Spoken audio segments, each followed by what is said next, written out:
everyone. We're about to get started. We do have a quick little everyone ready? We got a quick little presentation with Coralie. She's our new president of the Mississippi Film Alliance, our sponsor. I talked about her earlier, but here she is, and she's going to give you a little rundown of where the Mississippi Film Alliance is now and how you can become involved and support them. So, Coralie? Hello, welcome everybody. Yes, so I am the new president of the Mississippi Film Alliance. We are really dedicated to helping local Mississippi filmmakers, especially the people who are just starting out and wanting to learn how to get their foot in the door, and give them educational opportunities if we can. So we have a wonderful variety of people here in like where they are as filmmakers or people that are just interested. So if you are interested at all in participating with some of our educational workshops, if you're interested in potentially becoming a mentor, we are launching our mentorship program this March. And we will be doing another one in 6 months from now. So we would love to have you come and work with us and participate in building up the Mississippi filmmakers and really just opening up those doors for a lot of people who are struggling to find a door to walk through. So thank you all so much for being here. These panelists are phenomenal and you can learn a whole lot from them. So thank you.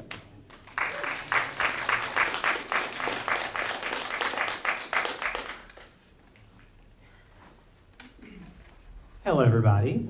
All right, so we're going to get started. This is our Art of Filmmaking panel. And what we're going to discuss, we're going to have people here from every aspect, well, not every aspect, from the gambit from writing to post.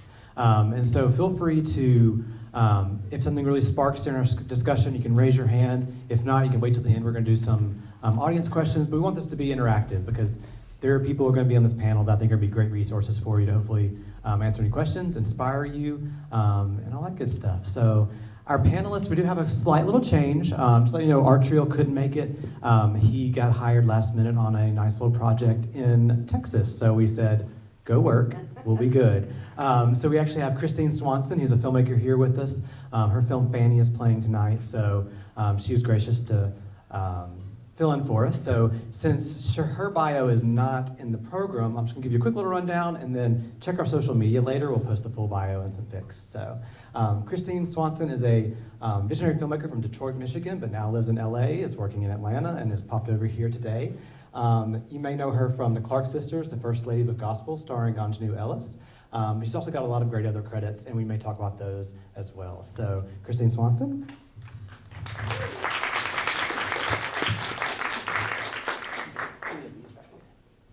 And next up, we have Jared Hollingsworth. He's one of our premier editors and colorists here in Mississippi from down in Hattiesburg. So Jared is also our judge. So.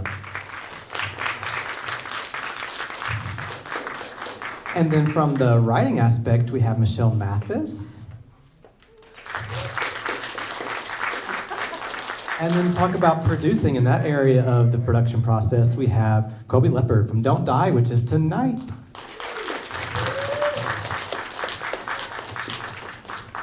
All right, thank you all for being here. This is going to be a very free-flowing discussion, so I'm going to have prompts for each of you, but we're going to kind of talk about the art of filmmaking in general. And when I say art of filmmaking, I don't necessarily mean just the artistic part, because there's an art to the production, the logistics, to the people management. There's an art to every aspect of making a film.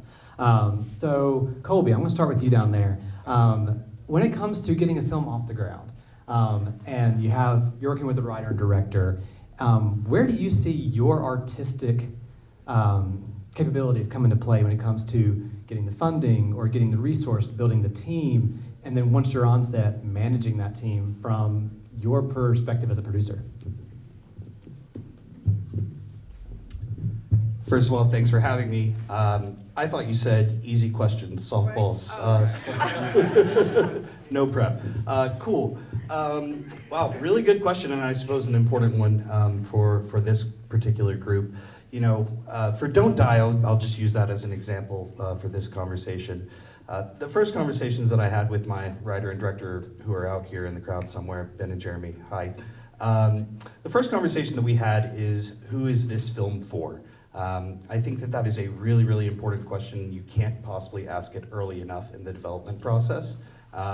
to help guide some of those conversations about defining who our audience is, we went into some exercises about who these people are specifically, talking about demographics, talking about geographics, talking about sociographics.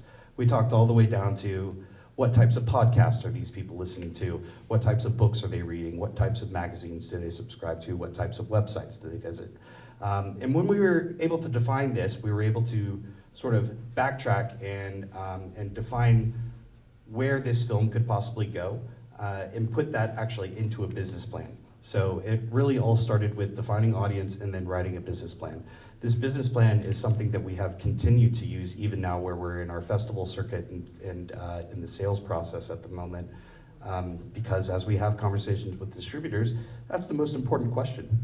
You know, this industry is a for-profit business. We have to keep that in mind at the end of the day. And when it comes time to seeking distribution opportunities, it's about finding who this film is for. And Michele, kind of piggyback off that, so he's talking about the audience, but as you're a writer, are you thinking about the audience as well as who the characters are and who you're writing in terms of the characters that you're putting into the script? Are you thinking about who they are on that kind of level, even beyond what? Well, basically, I mean, you do have to think about that because as a writer, I have to, at the end of the day, have to put on a marketing hat, right? Because you're not just a writer. If you're gonna get your projects out there, you have to make the phone calls, make the meetings, beat the street. But my inspiration tends to come from all different sorts of things. I'm very women-focused, had a shitty childhood. So, you know, things like that. I mean, it's just, I really like, I have to have that inspiration because if I don't have that, I can't really get through the script. You know, it's just like I have to have those characters. It usually comes as a character, or it usually comes, my idea comes as a character that I want to put in a situation and rough her up, and then see how she figures it out on the other side. Yeah. So Christine, whenever do you write as well? Yes, I write and direct. Do you ever find scripts that are not yours that you also would, maybe like Michele, where you're like, I went through that, or I am really into this character, or when you're writing your own scripts, you have that character in mind, and what really draws you to a project where you want to put your art into it, where you really want to put that effort into it? Sometimes I can just be hired to do a job, Oh yeah. and you're required to figure out what the angle of the storytelling is. Specifically in terms of stories that I'm interested in, I have been approached to direct things that I didn't write, and yet inspires me in some way to articulate something that is connecting from the story to hopefully an audience. So that happens all the time, and sometimes it never happens, and yet if it's a job, you still have to do it. So at that point, you're just thinking, what are the, it's like you're just connecting the dots to make a cohesive story that you hope will resonate with audiences. So I've been put in that position right now to do a movie based on a short film that we submitted to this festival about Fannie Lou Hamer, who is a Mississippi native. I grew up in Detroit, but her story resonates for audiences beyond just me. And that's the main impetus of telling a unique story, is how can audiences connect to who a character is. So that's one thing that I've been inspired to do, and which is why I'm glad to be here in Mississippi. Well, I want to follow up with you on that. So you said sometimes you were given a script and it may not be the passion that you were currently thinking about. It's not what's in your current creative brain. So how do you get yourself into that mode to be long-term with it? Because it could be 6 months, a year, 2 years that you're dealing with this project that may not have been your baby. Sure. But it has to be that for you. So how do you find that in you to get that artisticness out of you? Well, a lot of times you have a great responsibility to not just to the story and to yourself, but now you're dealing with actors, crew, producers, production designer, cinematographer. So now you're a team captain. And your job is to inspire everybody to do their jobs so we can have a winning, I hate the word product, but a winning story, a winning story. And a lot of times, it starts from the top. So as a director, you just gotta figure out what the angle is to get everybody involved in a way that can push the project forward. And most times, we get a paycheck, and that's one way that is inspiring. Because if you don't do the work, you don't get paid, right? But you don't want that to be the only reason if you can find something more inspiring. And I always try to look for that. And then we have to inspire others, like crew people, to get to the finish line. Hopefully, we all land on something good. Good is the goal. Yeah. And for you, Jared, we talked about the people creating it before it even gets to you. So it's the writer, director, producers, this whole process. But at the point you get it, you're dealing with the product. And we're talking about it is a product, but it's also an art form. Where you are now you're in the hands of everyone else's artistic work, the sound people's, everything that's captured on screen. So where does your form of storytelling and art and technical, all of that converge to take all these other people's art forms, make it cohesive, fix whatever errors where things were lacking? Just tell me about your process of when you get all of that and how you start to put it together, how you get inspired. Where does your art versus technical kind of overlap?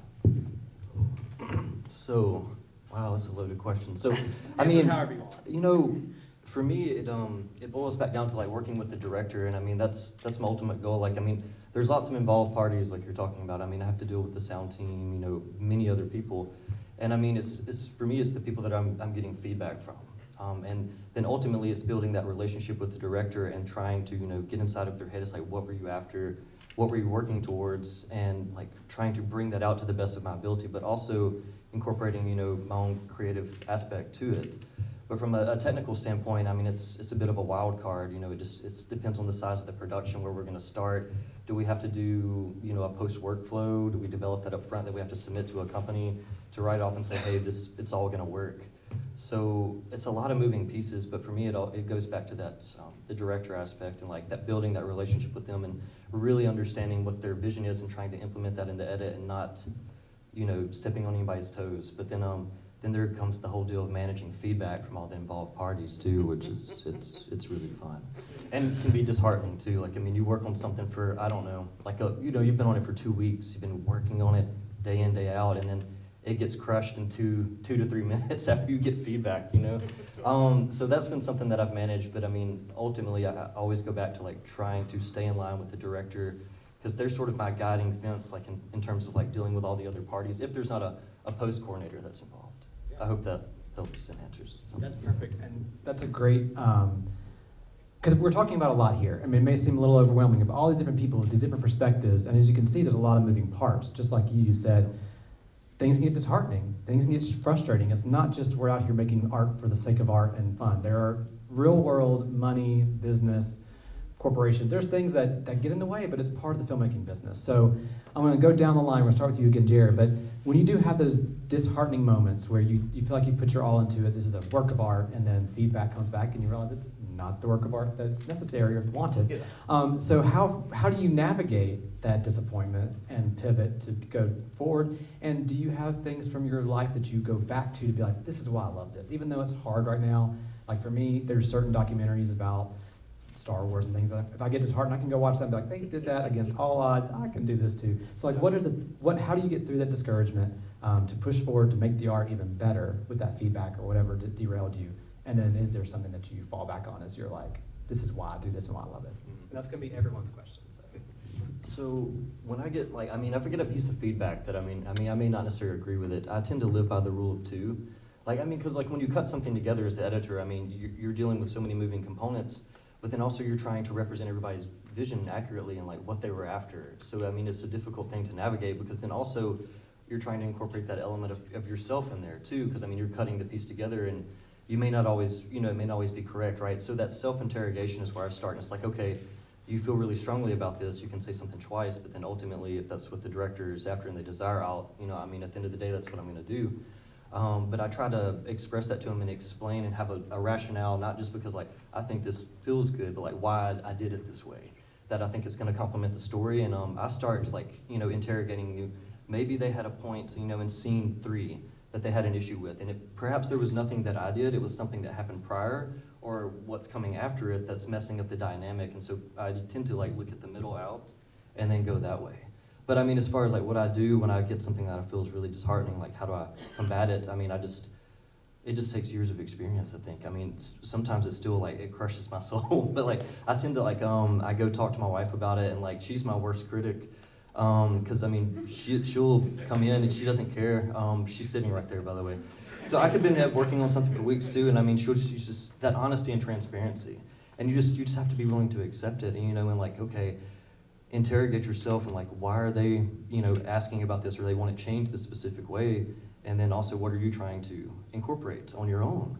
So, I mean, you just have to go back to that and try to find a balancing act. And I mean, I don't know that I've quite figured it out 100% yet.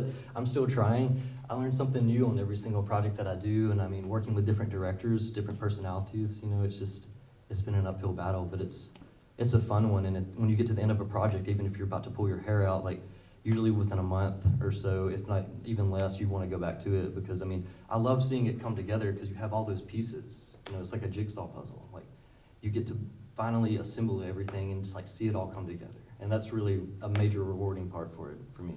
Yeah. Oh, sorry. I'm just going to reiterate the question. So for Christine, when things get hard, whether it's in pre-production, post-production, or wherever you're in the process, or when it's hard and you feel like the passion is notched down a little bit, how do you get it back? Or how do you navigate to really put your all into something when it is getting difficult? First of all, I resonated with everything that you said. I know the feeling of putting your heart into something and it's, no, we don't like that cut. Yeah. Let's try something completely different. Mm-hmm. The beauty of the art form that we work in is that creativity is always all around us. And I've never had an easy time in anything that I love doing. So every single project has its own set of obstacles. And I think you kind of have to be wired to deal with obstacles. And that's kind of like the personality you need to have, is not I hate difficulties, it's how am I going to maneuver around the difficulties when they happen, not if they happen. Because film, we call it organized chaos, right? How I navigate through hard times is like it's worth the struggles when you come up against, or you get to play with an editor, and you work like 12 hours on a scene that doesn't seem to really work. And then you crack something, you crack a code, and just something seems to work, and the creativity just kind of bursts out of the moment. And just for that moment alone, like, it's worth the agony, because when you see the love for what you do inside the eyes of someone else, and then you can do it together, and you kind of discover or find that golden Easter egg together, like, it's worth every hardship. It really is. You get to participate in the divine sometimes, and that's like an extension of our Creator, who allows us to be creatives.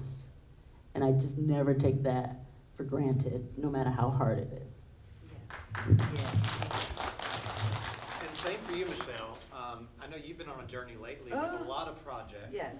So she's doing a lot of different projects. It's kind of hard to get the one, but you. And thank you for that, because that's going to be hard to follow. But yes, inspiration, plays a big part. So as a writer, and I'll just give the example I'm in right now. So I have a project, a series that a production company has taken under its wing, and they are pitching executives. So you get all these notes, talk about disheartened. I mean, there's like constantly defending your work. I spent years learning structure just for them to say, we don't care. So you're constantly like, does that really go with her arc? We have a redemption arc. That's opposite of what you're trying to tell me right here. Some you win and some you don't. You just take the note, you rewrite it, because actually it's going to be rewritten again and again and again. And then it's going to sell, and then you're going to write it 10 more times. So you just go, then you just rewrite it. So that part can be very disheartening when you are talking with someone that is an executive, is in the industry, is important, but they may not have the grasp on the arc, the structure, the journey that you're going for. They are thinking about money. And, how can we get this to this market or this market? But like I said, some I win and some I lose. But I just keep going. And then, and that's what you do. And then I'll just start writing another script to make me happy. So. Woo. Making movies is hard, right? I don't think that anybody signed up for this because it's an easy career pathway. That is at the top of the sheet of notes that you're taking right now. Making movies is hard. What I would say is that, yes, things do get tough, but that's a part of the process. I like to think about the entire production process in terms of the human beings that I surround myself with, and knowing that those people are going to push me and going to provide different perspectives. And one of the most important things, one of the most important pillars of sort of my approach to filmmaking is you always have to be asking yourself how you could be better and how you can do better. That goes to me as an individual, that goes to the team that I surround myself with, and that goes to the film itself. And I think that there will never be a perfect version of the films that I am going to work on, but the way that you can get there, the process that you take to get there, is by bringing in diverse opinions and really lifting those opinions up and accepting that your ideal version of a scene or your ideal version of a script or your ideal version of an edit can be improved by bringing in diverse opinions. So to that extent, what I do to come out of those lulls is to remind myself that we're all humans, we all have different opinions, and when we put people first, we can't go wrong. Good things happen to good people. Hang on to the mic. Okay. And so we're talking about how difficult it is and how no one comes into this industry because it's easy. So quickly, I want y'all to go down the line and tell you what made you want to make movies, what made you want to tell stories. Was there a specific moment in your life where you saw the art of filmmaking speak to you or have an impact? Sorry, Colby. Shrek is one of the best films ever made. Good question. I'm trying to think back. I remember signing up for a Netflix subscription when I was, in late elementary school, middle school, and I'm talking about Netflix, where the DVDs were being mailed to my home, and it really opened up cinema in a way that I never thought was possible. I love my mom and dad, but they are not exactly cultural pillars, if you will. My dad doesn't really listen to music, even on long car drives, and my mom, she likes, I don't know, John Cougar Mellencamp and that sort of thing, which is great, by the way, but not exactly influential, if you will. So when I was allowed to open up, the artistic world by myself and so on, I was able to see things differently. And then, I guess in terms of an event, my film career started, I was an intern for a company called Film Nation. They're an international film sales company and also a production company based out of New York. And I randomly signed up for a summer internship program with them. And there is so much more to the film world than even is represented up here. And when I realized the complexity and the intricacies and the way that people work together, I was just absolutely fascinated and hooked and had to have more, and I continue to pursue that today. I think John Cougar Mellencamp is hugely inspirational. You're right. I don't know what he's talking about. Okay, so I was just writing. I've always been writing. It's just kind of like my therapy. And I lived in Nashville, and a friend of mine was an AD, and he said, "I think some of your stories can translate well into film." And I started studying screenwriting, and I figured out that it really appealed to my analytical side because it's a puzzle. You're not just sitting there writing prose, but it's a puzzle, and I had to figure out how the pieces fit. And there is a side of me that I was like, ooh, I like that. So, and then I just went down, a rabbit hole. But now no one in my family wants to watch TV with me anymore. I'm like, the inciting incident's coming up. So, my husband just but that's it. I'm pretty simple, so. So I grew up in Detroit, Michigan, and one of the main activities that I was allowed to do was go to the movie theater for 5 hours at a time and then come home. So I would watch 2.5 movies every time that we went to the theater. And what I didn't know was I was getting into the habit of learning structure by watching the same movies over and over again. And most of these movies had people who did not look like me. And I didn't really know what that meant until I saw a movie by Charles Burnett called To Sleep with Anger. And I saw black people on the screen who not only looked like me, but acted like my family members. And it blew my mind because I never really saw that on screen in a real way. On television, yes, we had Good Times and the Jeffersons, but I could not relate to those people on TV. But on the screen, when I saw these characters, I thought, this is really interesting, and I don't know why I'm gravitating towards this, but I did. And that was in seeing images that reflected people that I knew. And then in my freshman year at the University of Notre Dame, I was a finance and Japanese major. Didn't know what I was doing. Just picked a major that I thought I could get a job in. And then Spike Lee came to campus to talk about Do the Right Thing. And in hearing Spike Lee talk, I thought, people make movies for a living? I did not know that. I didn't know that at all growing up in Detroit. So after Spike Lee left, I changed my major to film and television, and I did research on Spike Lee and learned that after he graduated from Morehouse, he went to NYU Film School. So I thought, to be a filmmaker, you have to go to NYU Film School. So in my freshman year at the University of Notre Dame, I decided I was gonna go to NYU Film School. Had no idea how hard it was to get into NYU Film School. But that's just something that I planned. Long story short, I got into NYU Film School. In my 3rd year of film school, Spike Lee was my directing teacher. So that was a full circle moment, and from that point on, I've been directing movies, and I direct a lot of television, and that's how I got into filmmaking. Thanks to Spike Lee and Charles Burnett. That's amazing.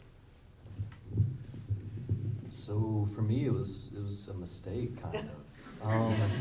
Well, I'm serious though. It was. So I started majoring in music. I got my associate's degree in music theory, and I went to Southern, and then I was gonna do my music major there, get my bachelor's, and I went to sit down. I got in, did the juries and all that stuff, which was really stressful, by the way. And I sat down in my music theory class again, and I just got up and left. I can't do this anymore. I was feeling burned out, and I had lost my love for playing, basically. And so I went and talked to an advisor, and he, I told him some of my interests, and I've always had an interest in film and TV, and I love watching it, analyzing it, and I do have that analytical aspect, like you were saying. But I went and took a elective class that was just all about editorial, and they just gave me a bunch of footage to play with, and I was learning on Final Cut Pro 7 at the time, and I got to sit down and do that day in and day out in class, and it was very practical application. And I was like, you can make money doing this stuff, and that idea of being able to take all these pieces and you have so many options in terms of how to tell the story, even those subtle nuances of how long do you hold on a character on that slow push in, and you know, cutting away from a character maybe in the middle of their sentence, and it's you're telling the audience different things by every moment that you take away or how much time you add to it. And that was really appealing to me, and I liked it, and I haven't looked back since. So. So that, what y'all said kind of led me to this new idea that I was like, well, yes, we all go to school, we all learn on set, we don't all go to school, but we all are in some way learning. We're all growing. Like you, Colby, you said that it's always a constant process of being better. But I've noticed in the last few years for myself that it's not always about what you're learning on set or what you're learning in a book about film or in school. It's real world things that you now see, that's making me a better filmmaker, that's making me a better writer. But it's not necessarily something that you would say is related to film. So I'm curious if, we're down the line, we'll start with you, Jared, but like, what have you seen in your recent life where you're like, oh, that was a personal growth, or that was an experience that now is gonna make me a better artist in film? It's something that's not necessarily film related, but if you have one that's like a life experience, or you learned something, you learned a new, like a whole new experience, but like, just an example for me, I've learned that my own personal growth of where I'm going and just learning to connect with people more and getting more into my own like past and kind of breaking down some past traumas, that all, you know, helps an artist know who they are, but also makes me realize I got a lot more to learn from other people and just connect to be more of a sponge versus being an anxiety ball, just like unable to consume like true you know, empathy or different things. So like for you, what are you learning in your life or you've learned in the last 10 years that was not film related, but you see as making you a better artist? Because I want people to kind of see how you don't have to read a book, you don't have to go to school. There are things you're going to learn that are going to make you a better filmmaker, because it really is about who you are in your life experience. So for me, was trying to not be hard-headed and just be a better listener in my relationships, in my life. So like, I mean, for example, with my spouse, and then also have a 6-year-old, so like I learned a ton from him. He's very much creative, and like, I've been a big inspiration for me, because he's, you know, he is like a sponge, like you're saying. I mean, he's so sporadic, and he has zero cares, you know, and he's been a big inspiration for me, is like me learning to not care so much and be vulnerable. And I've learned a lot from him, watching him grow, and I mean, he's only 6 now, and that's been a big component of my life, is just being more vulnerable and trying to listen to people more and not just always, you know, do some self-reflection, like you're not always right, you're not always gonna be correct, and like listening to other people. So just being more open to hearing other opinions and not shutting down as soon as, you know, you don't like something someone says or like gives you feedback that was disheartening, going back to some of that, and like paying attention to it and taking that feedback and, you know, listening to it. But my kid's been my biggest inspiration for sure at this point, because that turned my world upside down. I didn't realize what I was getting into at the time. I mean, I thought I did, but then it turns out I had no idea what the hell I was doing, and still don't at this point. But that's all I got in that realm. I'll piggyback off that. I have 4 children, 15, 18, 21, and 23. I spent 15 years as a stay-at-home mom, solely raising them, and they have taught me so much about personality management with multiple people at the same time. It's pretty much all I do all day as a director. You have multiple different personalities, and everybody has an opinion. Everybody has fears. Everybody has desires. Everyone has goals. You're the leader, and you kind of have to manage, you know, everyone's expectations while directing them to do their jobs. That's like a mom, right? Yeah, so that kind of prepared me for the work that I'm doing in more ways than one. But one of the biggest lessons that I've had to learn over time, and I was just reflecting on this today, is having the goal of not being so reactive.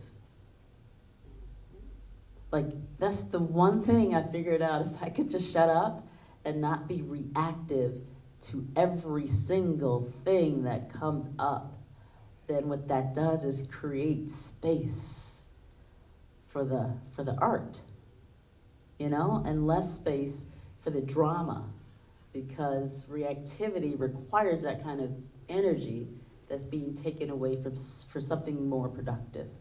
So if you can kind of manage that about yourself, man, you can go far. I love it. Yeah, I feel like I've been on a personal growth journey since birth. And I love to take the most juxtaposed characters and find a common ground with them. Because we all have something in common. But for me as a writer, I have to learn, it's a very solitary job. And so I have to learn to kind of embody what I'm writing. Like, okay, who's in the room and who can I go talk to? Who can I go, because I'm never talking to anyone. All these set people, you never see the writer. You know, it's just like, so I'm never engaged with people that are my people, you guys. And so, and I didn't do a good job because I was sitting over here by myself in a chair, but I didn't get home at 2 o'clock in the morning last night. So, but it's like I have to make sure that I'm out with my people and I'm engaged with my people, because my job is at home in front of a computer. So, yeah. Well, I wanted to talk about vulnerability first, but that got taken. Then I wanted to talk about taking the time to, create space to think before reacting. And then my last answer, I said something about humanity, I think. But I'll answer this way. Being a producer, it comes with a lot of responsibility. And one of the most important and hardest lessons that I've had to learn over the past couple of years as we've been working on Don't Die is that responsibility takes a lot of different forms. As the person that owns the production company and the guy that signs all of the contracts, a lot of weight falls on my shoulders, specifically when it comes to our executive producers and our financiers.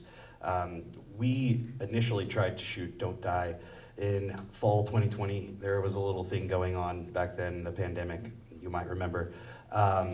And we ended up making a really tough decision to postpone our production, even though we had a whole bunch of cast and crew that hadn't worked in a while that were really looking forward to a job and a paycheck. But at the end of the day, I had a responsibility and an obligation to utilize these funds that we had raised appropriately and with care and with intentionality behind it. And so, yeah, my answer is that responsibility takes a lot of different forms. And we're going to do one more question, then we're going to open up to the audience. But I want to end, we'll go down the line again. I know there's a lot of uncertainty within our industry with, things are changing fast with streaming, with AI, with, better working conditions, strikes, things. There's a lot of movement, a lot of uncertainty, but there's a reason that we tell stories. There's a reason we do this. So where do you see the future of the artist? We do have AI. That's going to be a tool that we're going to have to use at some point, but there's also going to be the human artist. So where do you see the future of filmmaking? Where is your hope for the future in terms of the artist, the storyteller, on every level, the PA who's bringing his art to the story, or the, film operator's bringing hers, what do you see? Sure. If you haven't heard of it, there's a newsletter called Hope for Film. There's this producer named Ted Hope who releases a newsletter a couple of times a week, and he speaks to this exact thing quite frequently. I mean, the name of the newsletter is Hope for Film, geez. So I will steal from him in my response. The first thing I'd say is that we cannot let go of the optimism. We have to come with that every single day. We have to believe in ourselves. We have to surround ourselves with people that believe in themselves and that believe in you. I think that is perhaps the most important thing to the security of our jobs and our careers and our industries as we go forward. The second thing that I'd say is something I've already said, which is you can't stop asking how you can be better. Something I've been talking about with my collaborators recently is what can we do now to make the film experience better for everyone going forward? I don't pretend to have all of the answers to that question, but I think it's an important one. What can we do to make film more accessible? What can we do to make film more equitable? What can we do to make film more fair for everyone? Where we're taking care of people, where people are being paid fair wages, where we're having safe sets. There are a lot of questions, and there's still a lot of room for improvement. But I do think that if you hang on to that optimism and that hope for tomorrow, that there will be a better day. Yes, that's a good answer, because this can be a very negative industry. Did I say that? did. I know. But you have, so you do, but it's not all that way, and so you have to keep people around you that are that way, to kind of weed out the rest of people. But for me, I'll just go ahead and address, because I know this question is probably going to come up, AI. Because I'm in writers groups, and they're like, oh my gosh, nobody's going to have a job. But again, it's a tool, and I do see a lot of people sticking their heads in the sand. You're going to be behind, because it's going to go without you anyway. And so I have already played with it and was like, okay, I want this prompt, I want this. It's, number one, it's not there. Number two, if it's kind of like an architect, like if I ask AI to build me this house, I want the bathroom over here and this and this, but if you don't have an architect degree, if you don't know story, if you don't know direction, then it's just a tool. It cannot take over your work. And I think me and Michael were talking one time. I said, AI don't know trauma, right? Exactly. AI don't know my trauma. Or inspiration. Or yes. I mean, it can spit out all kind of generic stuff all day long, but it doesn't have the aspect that Michele can bring to it, or that Michael can bring to it. And so that's what it will never have. So. Well, I'm really excited about where technology has brought us. With the ease of technology, more and more people can tell stories through a cinematic medium, right? I'm looking forward to an era that stories about Black people are told by Black people without interference from non-Black people. What do those stories look like? I know maybe you guys are like, what? Think about this. My whole life, I've seen movies about white people in theaters, and that has been kind of like my film education. Right. Remember, I didn't know Black people existed in cinema in the way that I experienced them until I saw a movie by Charles Burnett. So I've been chasing that idea ever since I entered the realm of filmmaking. And I would like to see stories about Black people not told through the lens of Hollywood, and yet having the dollars that your movies might get, and have the opportunity to be seen by the masses. So that's something I'm hopeful for, and I think there's so many stories that we have yet to unearth. That being said, I direct white people all the time. I'm directing a TV show now called Sweet Magnolias, Netflix show with white people. So I'm not, I don't want to prejudice. What I'm saying is, what I'm telling you is historically, our stories have been told through the lens of a Hollywood that does not look like me. And I want to see what our stories look like with no interference from people that don't look like me. And I contend that they will be very, very profitable, and they will work in a universal way that you too can enjoy them, because I have enjoyed your stories my whole life.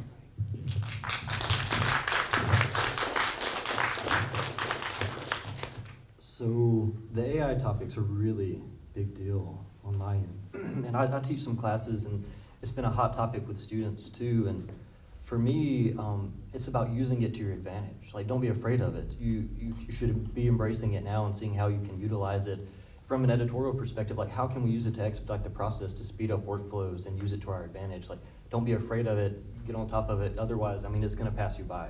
That's just the truth of it.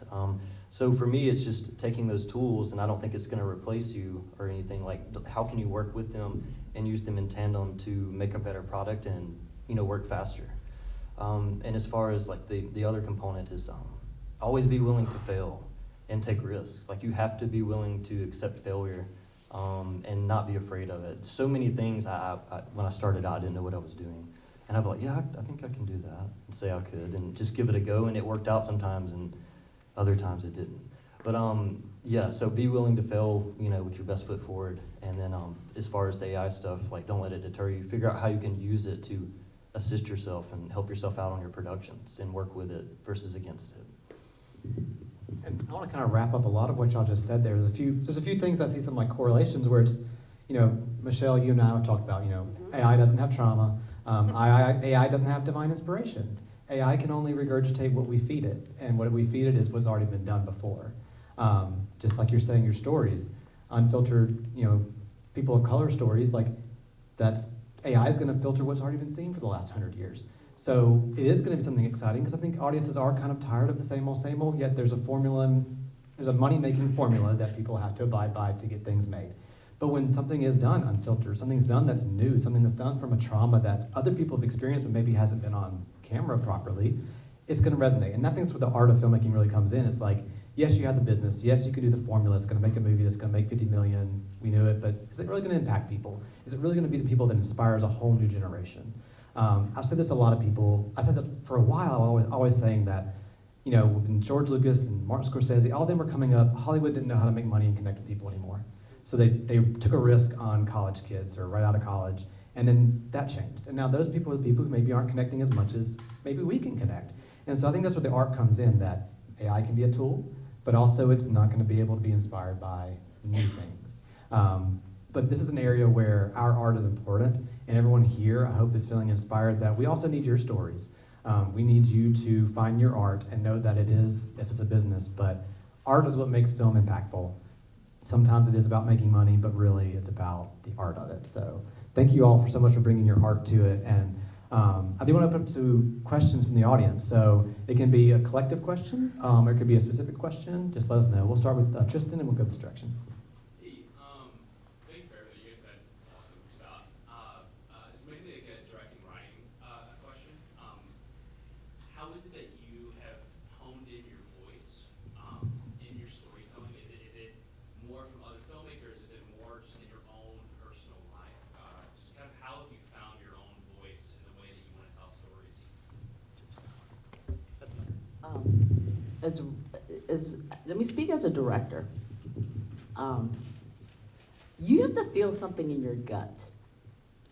I think I heard, we understand that it takes a lot of people to make stories and production. You get crews galore. Ultimately, if you don't have something in your gut that is specific to you, you're a journeyman director. You just put the pieces together, and it becomes someone else's voice if you don't insert your own. You got to figure out what that is. I often tell people, I went to film school. You do not have to go to film school today. But please, go live a life outside of filmmaking and figure out who you are, or what moves you, or what inspires you, and start practicing the craft by inserting your point of view. Even if you're experimenting, to know what it looks like on the other side of trying something. And it may fail, it may succeed, but at least you know, like, oh, if I thought of doing it like this was the end result. But if I do it like this is what it looks like. What do you learn from that? That's where you start to cultivate your voice. And when you have a voice, now you're cooking. Now that doesn't mean everybody cares about your voice. That doesn't mean your voice gets heard, that your voice is appreciated. But I think half the battle is, what is your voice? And practicing how to articulate it in a way that you build confidence inside of yourself. So when you show up, you have direction within yourself. Does that make sense? So Ben, or do you want to say something? I was just going to say that I'm glad he asked that question, because when I first started writing and pitching my projects, I was chasing trends. I was chasing Hollywood trends. Oh, a new rom-com. They're looking for rom-coms. They're looking for action. They're looking, and and then of course that didn't work. Not all is lost, is because every script you're learning, you're just learning. But when I was in pitch rooms or meetings or classes or anything, I was always the only one with a Southern accent. The only one.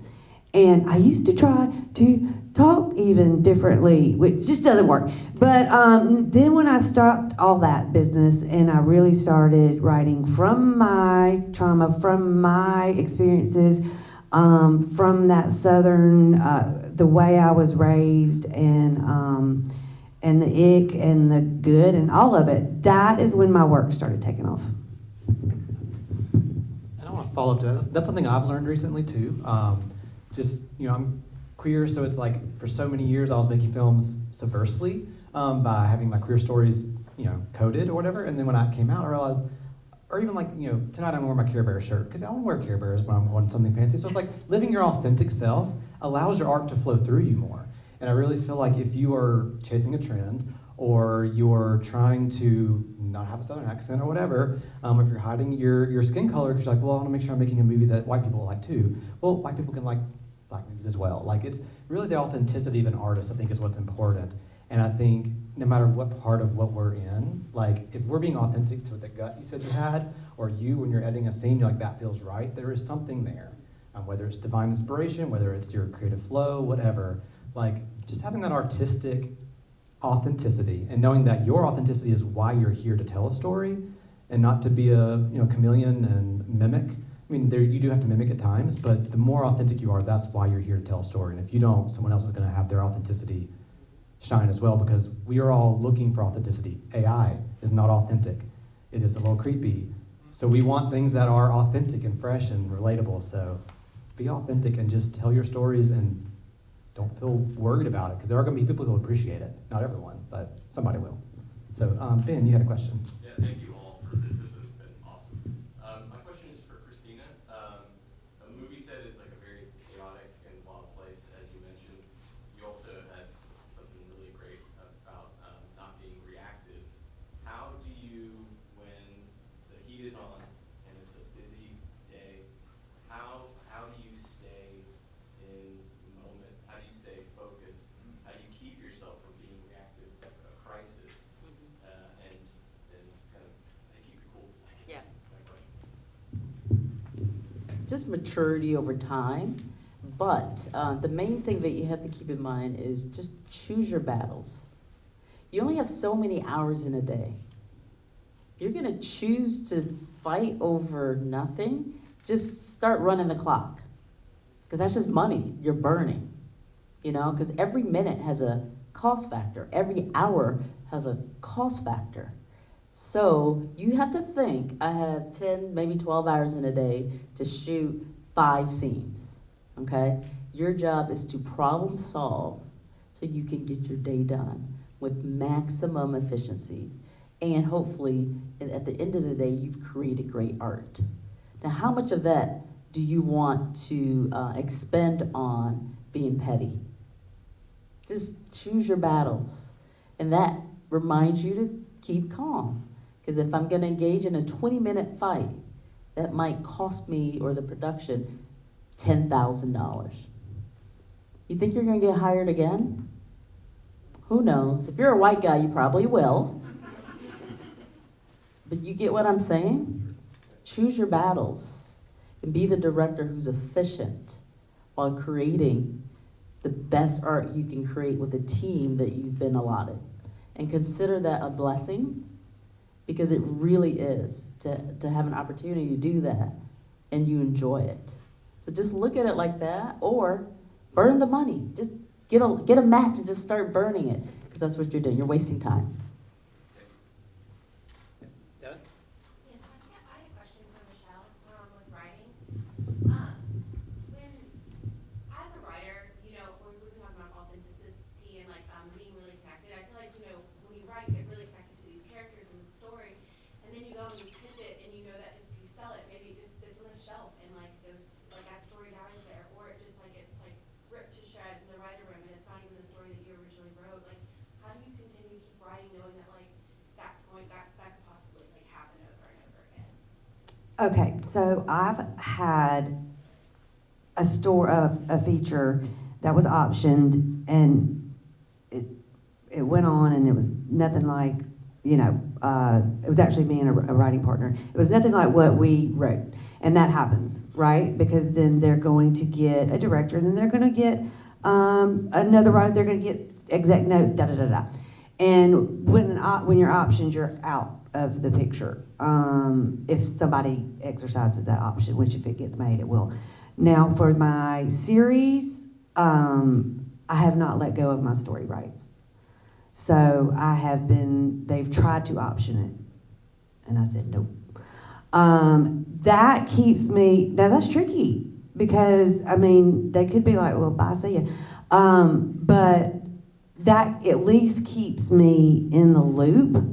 Now, I will eventually have to option it when a bigger fish comes and wants it, because you have to. They're not going to not do it.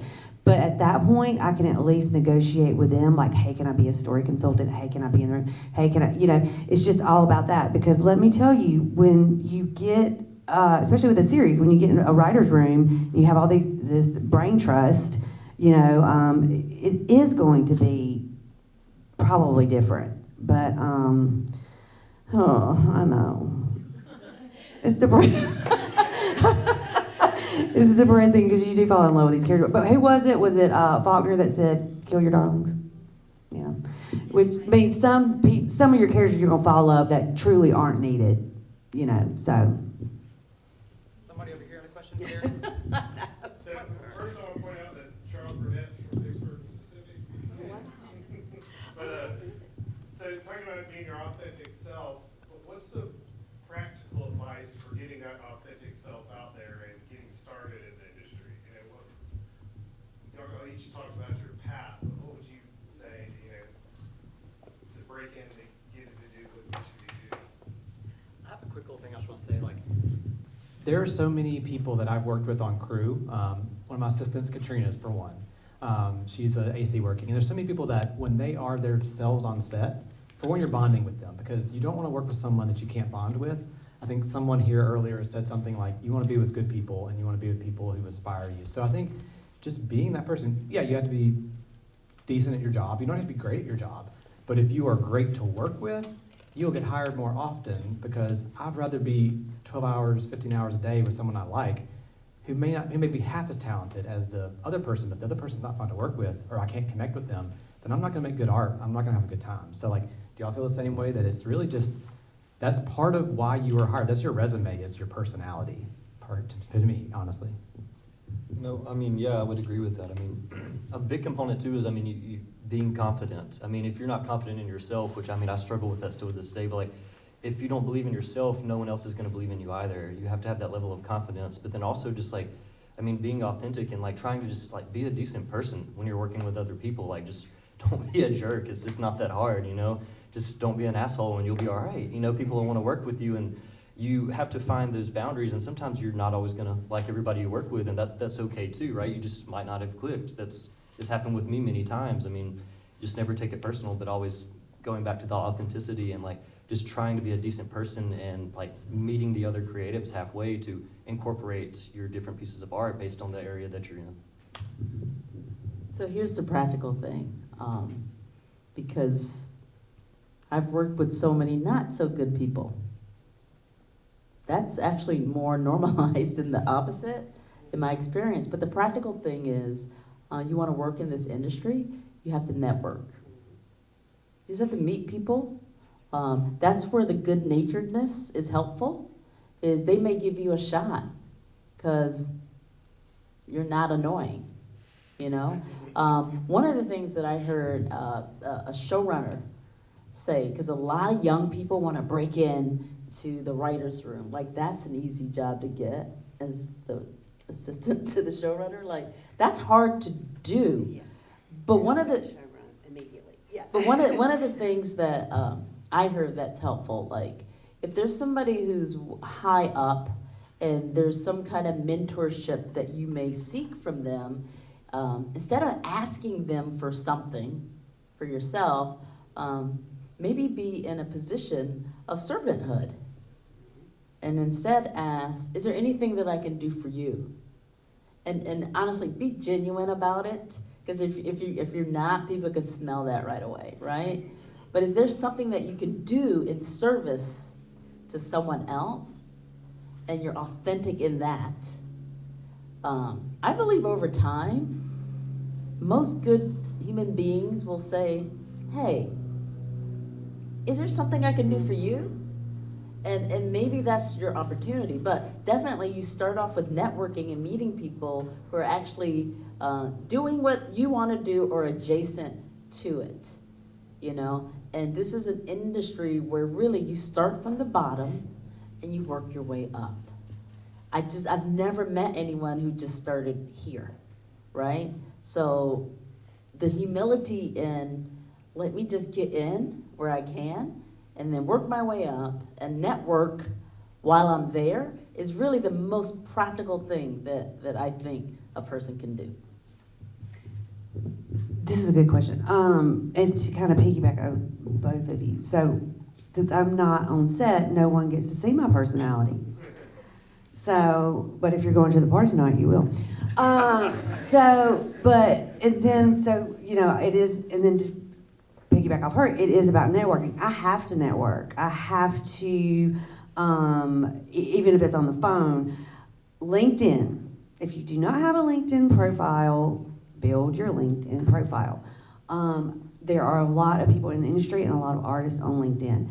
But like what she said, it's not about just going and connect. Let's just see what, you know, it's really about finding those people that you would think would connect with your projects and that you want to be connected with and network with. And I message them. I've done so many Zoom calls like that. I'm like, hey, I love this, what you did, and I'm doing this. And, you know, I would love for us to, you know, just have a 10-minute chat, whatever. That has helped me tremendously. So I didn't lost my train of thought. There. If it comes back, let me know. Ditto on all of these things. If I could add something onto that, this is not unique to the film world, but I would say never stop being a student. Always know that you don't have all of the answers and that there is always something more that you can learn. As it pertains to this industry. Specifically, I would say that, you know, as you can see up here, there are a lot of different areas that you can specialize in, but one thing that I think we can be doing better as a whole is knowing each other's craft better, knowing each other's experiences better, knowing what the day-to-day looks like. I think that there is a lot more that we can do to understand the different aspects of the film industry on the whole. And in addition to that, the more that we know about what each other do, the more capable we are of, when we find ourselves in a situation where a job just has to be done, we are all capable of rolling up our sleeves and just getting it done. It doesn't matter what level you are at in the hierarchy. You know, odds are you're going to end up on a set at some point in your careers where, you know, there's just something that has to be done, and if you're that person that can get it done, then you're gonna find yourself with a lot of good friends, and you're gonna find yourselves with opportunities. So we're going to do 2 more questions. So we'll do Jeremy, and then we'll go up there, and then you can come down and ask a question personally. We'll do 2 more. So Jeremy, and then we'll get you up there. I have a question for Colby. Back to you. Everybody. Hey. So they say that when you make a film, you really make 3 films. The one you write, the one you shoot, and the one you edit. And you as a producer, you have to be heavily involved in all 3 of those things. So how do you shift gears when you're going from pre-production to being on set, or from being on set to post, and maintain a level head while you're trying to do all of those things? I think it goes back to something I said earlier, which is that you have to approach the whole process knowing that it's not going to be the same from one stage to another. You have to expect things to change. And when you expect things to change, it's not unexpected, right? You prepare yourself for that, and you create opportunities to get creative, to collaborate, to rely on those that you've surrounded yourself with. So I don't mean to be reductive in that answer, but I do think that it really comes down to just expecting things to change and being willing to embrace that, and then acknowledging that the folks around you have equally valuable ideas and inputs, and you know, an openness and a receptiveness to those ideas and those perspectives can only end in a stronger project. All right, so your question up there? Okay, I have a question for Christine. So I am a writer, and so I'm trying to be more authentic myself and get out of my shell and try to tell Black stories. So I wanted to know, what have you learned from your experiences in telling Black stories on TV shows like Found, All American, and now the story of Helen, a Black woman lawyer, and Eric, a Black chef in a small southern town in Sweet Magnolias? So it's interesting because I never really watched Sweet Magnolias, but it doesn't matter. I never watched All American, and I directed it. Never watched FBI. Like, that's not a world that I live in. I don't. You know, a lot of my job is to learn the world. Okay, what's universal about every single show, in spite of the world that it takes place in and the jobs that people are doing, is how can I relate to the hurdles that the characters are overcoming? Now that's universal, right? Problems and solving them and dealing with family members who are in distress, breakups. I have to work so I can feed my children. Those kinds of themes they run across all genres and different shows. How do you tap into the humanity that's universal? It's as simple as that, and that's not that easy, right? So start there, and you can study shows and see all that happening. So my job is to make sure that I'm tuning in to what is happening emotionally in a show like Sweet Magnolias. And honestly, I didn't make that up. That's something someone else told me from the show who's more powerful than me. That's what they want. That's what TV is. TV is a writer's medium. Movies is a director's medium. Theater is a writer's, actor's medium. You have to know where you are, right? You have to know what the point of view is, and you have to work in service to the showrunner who's the vision or the visionary of that particular series. And that's like, as a director, you can have fluidity in whatever genre or show that you work in, is to mine what the boss is saying and being in service to their vision. Did that answer your question? Oh, good. All right. Well, thank y'all so much. Thank you, Colby. Thank you, Michele. Thank you, Christine. Thank you, Jared. So they're going to be down here if you did want to ask a question in front of everyone, or if you just want to come say hey, come and say hey to us. A couple of quick announcements, though, before we wrap up. We do need to have y'all come back to see Fanny and Don't Die tonight. The shorts start at 6:30, the feature after the shorts are over. And then if you want to come to our awards party, the tickets are $20 in advance, $25 at the door. You can get that online, and hopefully you'll come party with all of us at 9 to 9. But be sure to come back, come say hey, and honestly, y'all are doing the right thing by being here. If y'all are here, you're networking, just like Christine was saying. So this is a great resource, so please take advantage of it. So thank y'all so much, and thank you to the Mississippi Film Alliance. All right, thank y'all.